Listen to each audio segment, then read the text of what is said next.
All right, it's time, so let us begin. And let's begin with me saying good afternoon to everyone. This is a lecture on Virgil's Aeneid, and you have with you a fly sheet. The fly sheet, page 1 and page 2, give you a summary of the lecture. We shall be going through the fly sheet bit by bit during the lecture. Page 3 gives you some central quotations that I shall be reading out to you as we go along, and at the same time they will be flashed on the screen. Now, the title, the Aeneid, may be a bit scary, but don't let it scare you, don't let it frighten you. The epic is called the Aeneid because the main character, the hero, is called Aeneas, just like the Odyssey got its title from Odysseus. Aeneas is a mythical hero who sails from Troy after the Trojan War, after Troy fell. He sails to Italy and establishes what later became the city of Rome. And since the Aeneid is about establishing Rome, let me begin this lecture with a brief history of this great city.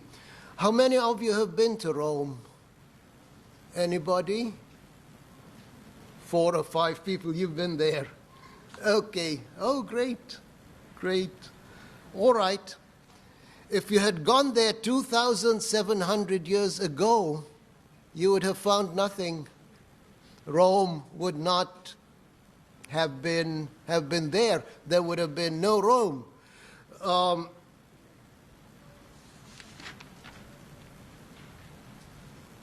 The city of Rome began around 700 BC as a tiny settlement surrounded by enemies, and there was a good deal of probability that it will not survive. But it did survive, and it prospered. It went through 500 years of almost continuous warfare. But at the end of these 500 years, it got world domination. The Roman Empire was built. The Romans themselves were astonished at the spectacular rise of their city and at its unparalleled success. Virgil was born in 70 BC, and by the time of his birth, Rome was the one and only world power. But its power was beginning to disintegrate. The old virtues, loyalty, integrity, self-sacrifice, were collapsing, and there were struggles for power among the Republican leaders. And a period of decline had set in. But by the time of Virgil's birth, this was the Roman Empire. Rome ruled the entire Mediterranean, including Lebanon. And in those days, this was pretty much the world.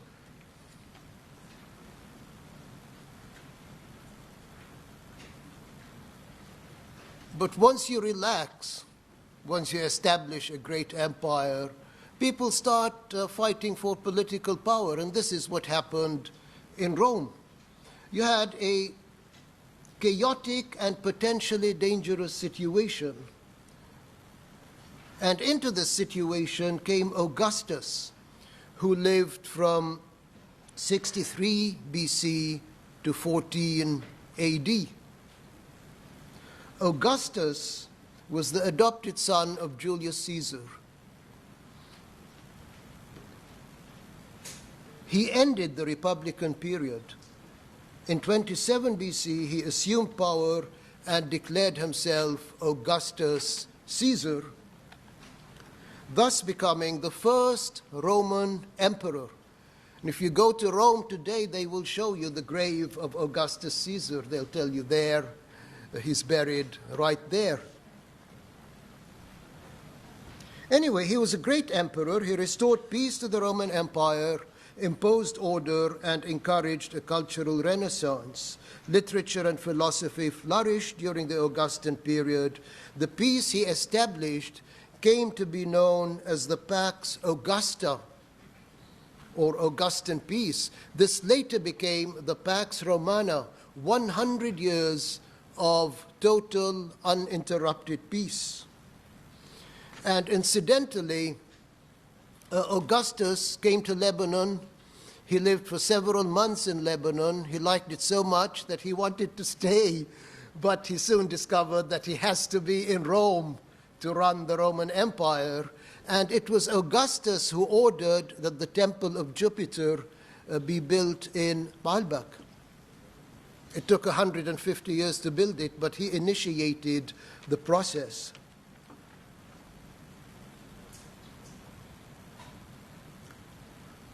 What you should also remember is that when Christ was born in Bethlehem, Bethlehem was under Roman rule, and Augustus was the emperor. When Augustus died, Christ was 14 years old and had not yet begun to preach his message. You should also remember that when Christianity began to spread, it spread from Palestine through Lebanon, Syria, Turkey, and went to Rome, to Italy. And there it clashed with the Roman Empire. The Romans did their best to suppress Christianity for 300 years until a Roman emperor, Constantine, converted to Christianity and ended the period of persecution. So this is your introduction, a historical introduction to the period of Virgil. Now for the life of Virgil. He was born on a farm in northern Italy in 70 BC and died in 19 BC at the age of 51. So he did not live for a very long time, and yet here we are 2,000 years later reading Virgil and lecturing on Virgil or listening to a lecture on Virgil. Why? He grew up in northern Italy, then went to Rome to complete and perfect his education. In Rome, he made friends with many important Romans, including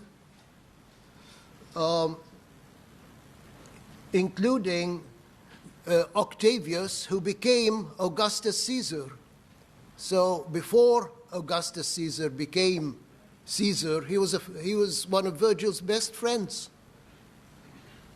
But Virgil was shy, his health was frail, so he returned to his parents' farm in northern Italy and spent the rest of his life there writing the Aeneid. Basically, he wanted to give the Romans an epic on the same scale as Homer's Iliad and Odyssey. And he did.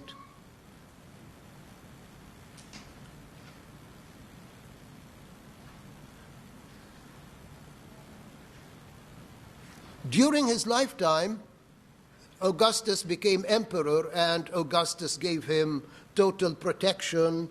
Whatever you want, Virgil, is yours. But at the same time, Augustus expected to be praised in the Aeneid, which irritated Virgil, but he did praise him. The virtues of Aeneas are meant to suggest those of Augustus, and Aeneas as a whole is meant to foreshadow Augustus, as Rome produces one hero after the other in its long, great history. In 19 BC, after the Aeneid was almost complete, Virgil embarked on a trip to Greece to gather more information. Virgil was a stickler for detail. He wanted to complete the details of the Aeneid, and he felt that he needed to go to Greece to get more information, but he never made it. He died on the way. And before he died, very interestingly, he ordered that all copies of the Aeneid be burned. He did not want the Aeneid to survive. And one has to ask the question, why? But Augustus Caesar intervened and saved the Aeneid because he knew that at AUB we will want to teach it in 2016. So we have the Aeneid. And the Aeneid, this is part 2 on your fly sheets. Now we go on to part 3.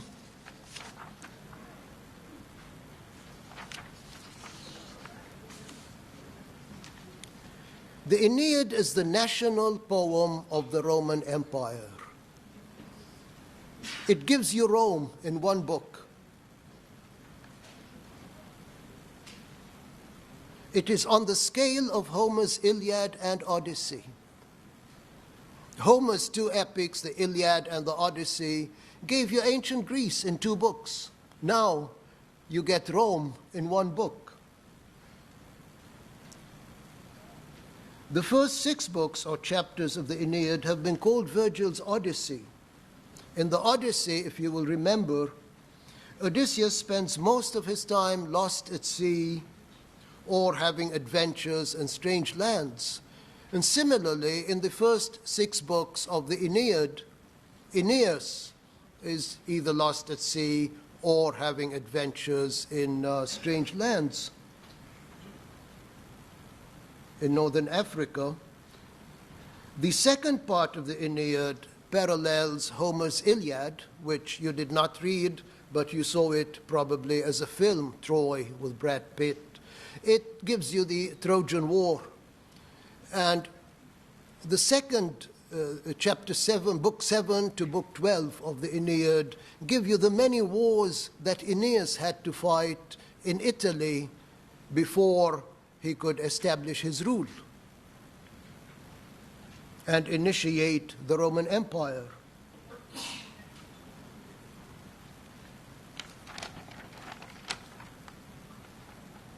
The basic difference between Virgil and Homer is that the content and values of the Aeneid are Roman. Aeneas, the hero of Virgil's epic, initiates the Roman Empire and embodies its values. Virgil presents him as the ideal Roman to be admired and emulated.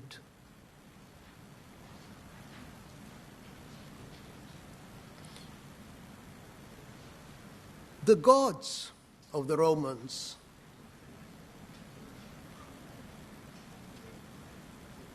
they are the same as the gods of the ancient Greeks. They are the same as the gods you meet in the Iliad and the Odyssey. It is because the religion of the ancient Greeks was transplanted in Rome and with modifications became the religion of the Romans. In religion, as in many other fields, the Roman Empire inherited, continued, and developed the tradition of the Greeks. Although the gods remained basically the same, however, their names became different. Zeus becomes Jupiter or Jove. His wife Hera became Juno. Aphrodite, the goddess of love, became Venus. Poseidon became Neptune. Hermes became Mercury, but Apollo remained Apollo. He refused to change his name.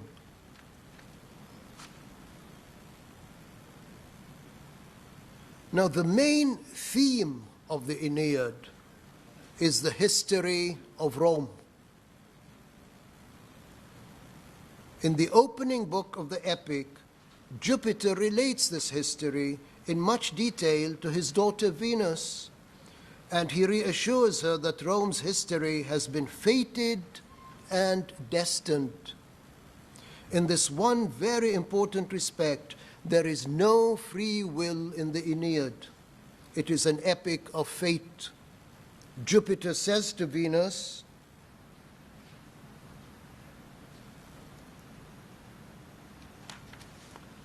now Venus is very upset because Juno is trying to block Aeneas from reaching Italy, and Aeneas is his part god, he's her son, Venus's son.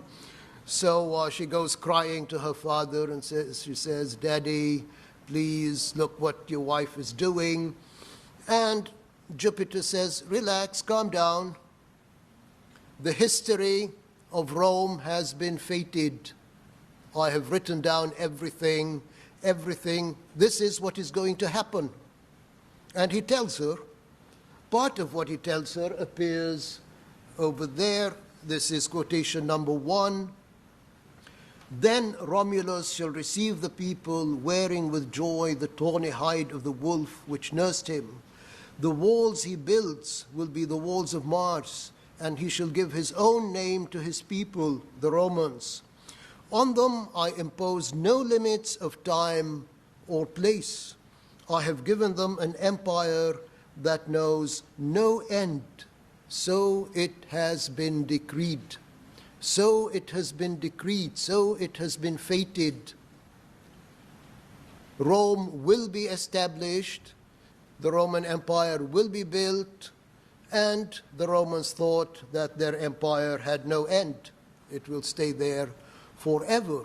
This does not mean, however, that there is no free will in the Aeneid. The broad outlines of history are fated by Jupiter, but the details are not. Sort of, Aeneas begins at point A. It is fated that he will get to point B. But what happens between A and B is not fated. He can get there easily, or he can have lots of trouble. And Juno sees to it that he has a lot of trouble.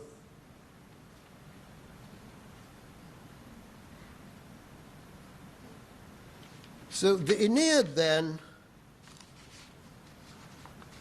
is not primarily about Aeneas. It's about Rome, the establishment of the Roman Empire. Aeneas's importance is that he occupies a moment of time in the history of Rome. It was Aeneas who initiated the Roman Empire. But don't be fooled by Virgil. Aeneas is a mythical hero. He never really existed. But in Virgil's Aeneid, he planted the seed that was later to become Rome. As Jupiter explains, moreover, Rome's mission is to unite the world and to bring peace to the world. But how do you unite the world? By defeating everybody who's against you, by fighting endless wars, conquering everyone, and ruling them. This is what Rome did. So the price of peace and unity was a tremendous one. So Virgil's aim in the Aeneid, finally, is not only to dramatize the history of and glorify it, but also to save Rome for future generations. According to Virgil, in the process of becoming great, Rome lost the very virtues which made it great. The Romans of Virgil's day have lost the virtues of their ancestors. Through the Aeneid, through the example of Aeneas, Virgil seeks to teach those virtues to the Romans once again in order to ensure the continuity of Rome, of Rome's greatness. So what Virgil does is that he takes this one person, Aeneas, and he gives him all the virtues that you should find in the ideal Roman. So ask yourself, if you want to be an ideal Lebanese, what are the virtues that you should find in yourself? Can you enumerate them? It's not that easy. You have to think.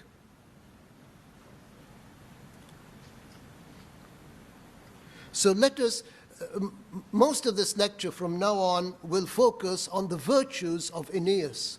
What are the virtues that makes a person like Aeneas great? What are the virtues that made Rome great?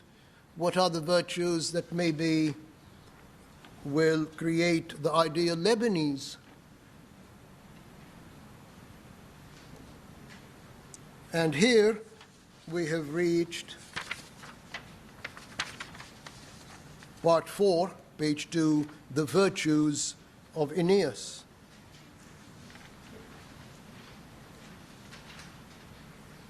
The first virtue, and one of the most basic, important virtues, is piety. The word piety means reverence, loyalty, respect. Aeneas is pious in a threefold way. He is pious towards his family, he is pious towards his country, and he is pious towards the gods, with this last being the most important of the three. In Book 2 of the Aeneid, there is an important chapter, there is an important passage that shows you this threefold piety in a very clear way. Troy is burning. Aeneas has been fighting the attacking Greeks, but now he realizes that it's all over. He cannot stop them from taking Troy. He has to save his family. But his father cannot walk. And the father says, "Leave me behind. Take your wife, take your son, and go." But he refuses. Now, there's this quotation: "The noise of the fires was growing louder and louder through the city, and the tide of flame was rolling nearer. Come then, dear father, up on my back. I shall take you on my shoulders. Your weight will be nothing to me. Whatever may come, danger or safety, it will be the same for both of us. Young Aeolus, his son, can walk by my side, and my wife can follow in my footsteps at a distance. You, Father, take in your arms the sacraments and ancestral gods of our home. I'm fresh from all the fighting and killing, and it is not right for me to touch them till I have washed in a running stream." So Aeneas leaves the burning city, carrying his father on his back, his son by the hand, his wife behind him, family. Nor does he abandon Troy until he is totally convinced that Troy will, there's no way to save Troy, but he has been fighting, and he's bloody with the blood of the enemies of Troy. And finally, he does not leave without taking the idols of the gods with him. And he does not touch the idols of the gods because there is blood on his hands. He asks his father to carry the idols. So piety towards the gods, piety towards the state, piety towards the family. This is one of Aeneas' main virtues, piety.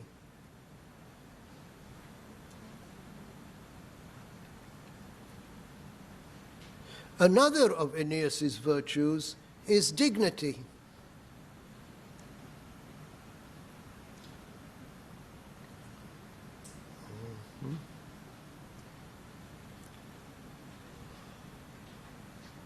Dignity, once again, means three things.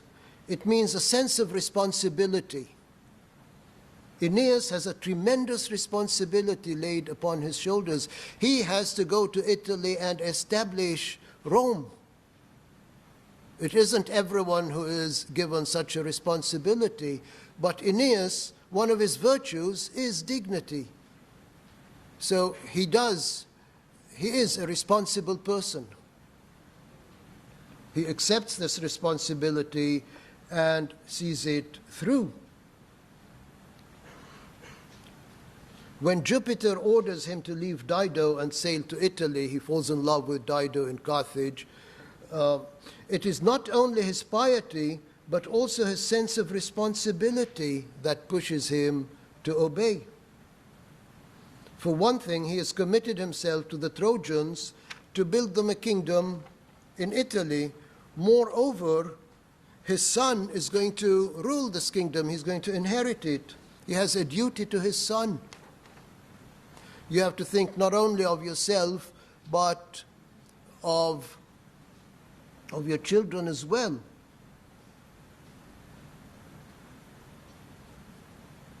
Dignity also means having a strong sense of one's position in society and in history, having a respect for tradition and behaving accordingly. Virgil wanted the Romans to be proud of being Roman.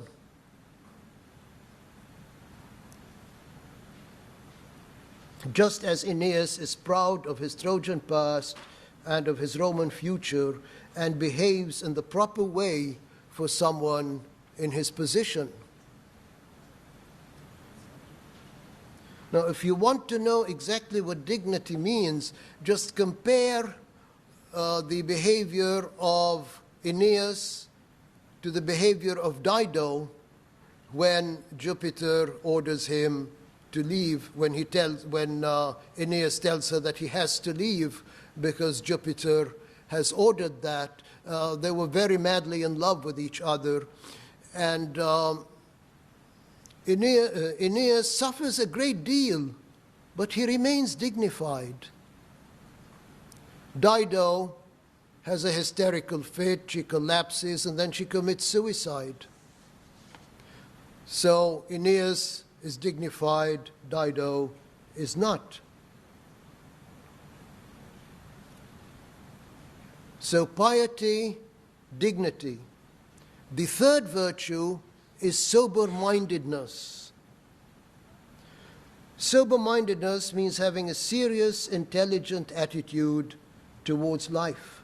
It is the opposite of flippancy, of simple-mindedness, of a happy-go-lucky carelessness, or of a rash and fiery temperament. If you're sober-minded, you will come to the CVSP lectures, you will listen, you will try to absorb as much as you can.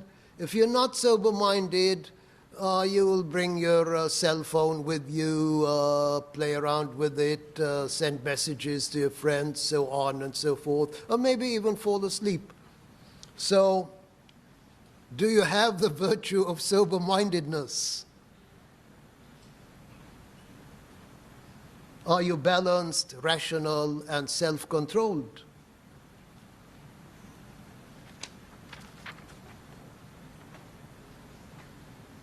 Aeneas thinks ahead. He makes intelligent plans. He reaches balanced, clear-headed conclusions. He is neither rash, nor flippant, nor lacking in seriousness.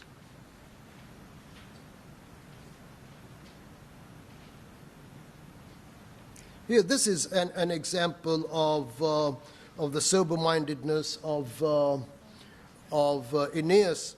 At the end, towards the end of the Aeneid, he says, "If victory grants the day to us, I shall not order Italians to obey Trojans, nor do I seek royal power for myself. Both nations shall move forward into an everlasting treaty, undefeated and equal before the law. I shall give the sacraments and the gods. Latinus, the father of my bride, will have the armies and solemn authority in the state." If he defeats the Latins, and he did defeat the Latins, he says, I will create a balance between the two. I will not make them feel defeated. I will share power with them so that the state can move forward. This is sober-mindedness. A fourth virtue is sympathy. Sympathy means a sense of fellowship with everything that suffers, a strong feeling of sorrow for suffering humanity. Aeneas is taken through a tour of Hades where he sees the spirits of the damned being punished in various ways, and he feels very sorry for them. And then he meets the shade of Dido, the woman he loved in Carthage and left, and she committed suicide. If you commit suicide, you'll end up in a bad place in Hades. He feels very sorry for her. If he were around, he would feel sorry for you as final exams approach. He knows that there will be a period of suffering for you. So, piety, dignity, sober-mindedness, sympathy. The fifth virtue is very, very important. The fifth virtue is Stoicism. You have just finished reading Lucretius and being introduced to the philosophy of the Epicureans. The Stoics flourished side by side with the Epicureans and propounded a philosophy that is in many ways not only different but opposed to Stoicism. And the Stoics did not like the Epicureans, nor did the Epicureans like the Stoics. The Epicureans saw the universe as a chaotic jumble of atoms. Remember, atoms colliding and uniting in a chaotic way. But the Stoics believed the opposite. The Stoics believed that there is a rational mind that controls and orders the universe. And this rational mind, Virgil calls it Jupiter.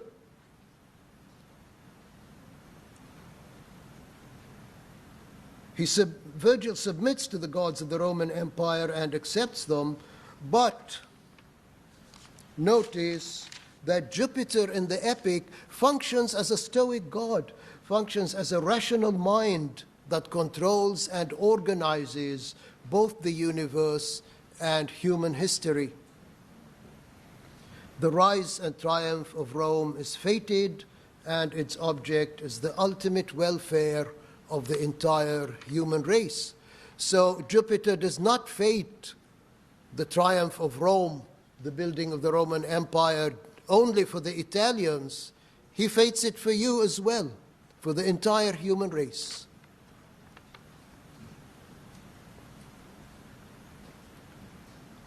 The Epicureans believe that in order to achieve maximal pleasure, and that you should live for pleasure, people should avoid public life and public duties. Do not go into politics. Avoid it. It's a major headache. The Stoics, on the other hand, insisted on the great importance of public duty. If you turn your back on public life, on politics, who is going to run the state? You've got to do the job. And indeed, on its primacy, Aeneas is the perfect example of a man who devotes his life to public duty. His job is to sail with his men to Italy and sow the seeds of the Roman Empire, and this is exactly what he does. When private pleasure in the form of Dido clashes with his public duty, he abandons Dido for the more important public task of establishing Rome.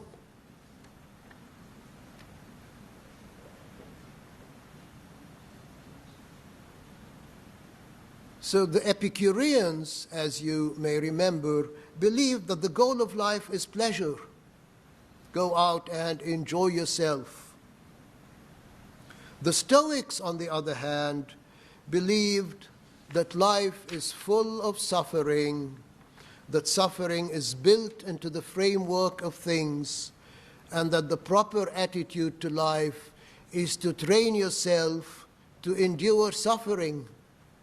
Don't go looking for pleasure. You won't find pleasure. You may find a little bit of pleasure, but in the end, what will happen is that you will come across great suffering, And when you do experience great suffering, if you have not trained yourself to absorb it, to absorb the shock, it will destroy you. It will crush you. Virgil insisted that we should see the tears in things and be prepared. The difference between a Stoic and a non-Stoic is clear in this respect in the story of Dido and Aeneas. This is how they react when they face the problem of separation.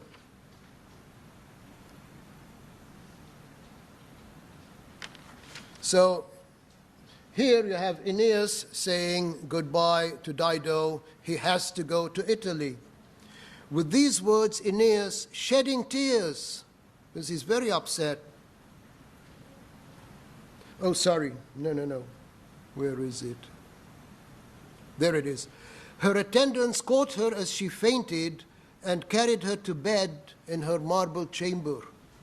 But Aeneas was faithful to his duty, much as he longed to soothe her and console her sorrow, to talk to her and take away her pain.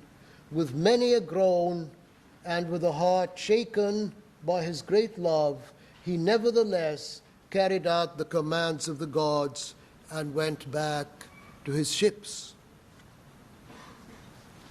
The quotation shows Aeneas' piety and his sympathy and his dignity, but it also shows his stoic endurance of suffering.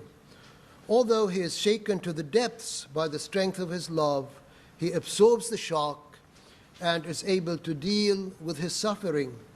Dido, on the other hand, faints and finally commits suicide.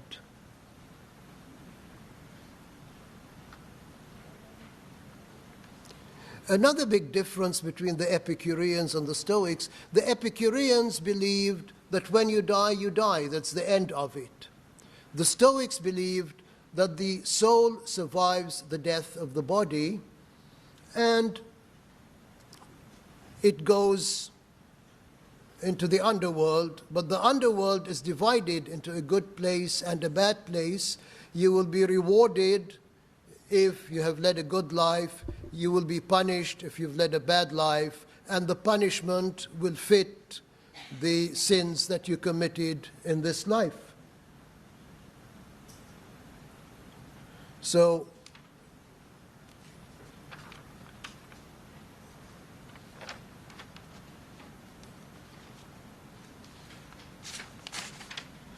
these are the 5 basic virtues of Aeneas: piety, dignity, sober-mindedness, sympathy, and stoicism. So let me end this lecture finally by looking once again at the episode of Aeneas and Dido. As you sit there, many of you are in love, right? If you're not in love, you're dreaming of love. You're thinking of your boyfriend, of your girlfriend, or something like that. If there is no boyfriend, you're thinking of the boyfriend who will be coming along, or the girlfriend who will be coming along. So Virgil has some advice for you. Although Virgil was a Stoic, he took from the Epicureans one basic idea: the idea that passionate love should be avoided because its pain outweighs its pleasure. So he's anti-Hollywood in this respect. Epicurus and Lucretius were both strongly opposed to passionate sexual love, and legend has it that Lucretius committed suicide because he fell in love. Virgil agrees with Lucretius and Epicurus on this one point. The association of passionate sexual love with pain dominates Book 4 of the Aeneid, and its presence is apparent from the very opening of the book. Book 4 begins as follows. Dido is Elisar, the queen of Carthage. And she is described at the beginning of Book 4 in this way. But the queen had long since been suffering from love's deadly wound, feeding it with her blood and being consumed by its hidden fire. Aeneas's features and the words he had spoken had pierced her heart, and love gave her body no peace or rest. Love is described as a hidden fire and a deadly wound torturing its victim. The distress of being in love allows Dido no peace or rest. Her former tranquility is destroyed. A couple of pages later, Dido is described as follows.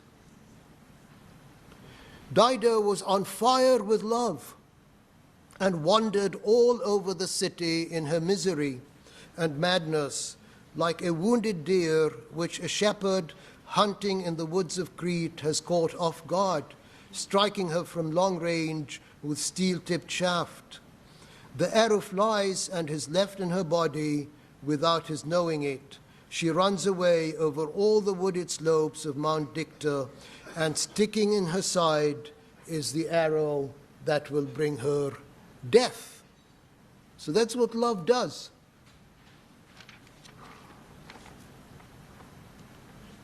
Dido, who was leading a relaxed life before Aeneas came along and she fell in love with him, is now miserable and mad. She is aflame, and she is compared to a female deer that has been shot and wounded by a hunter.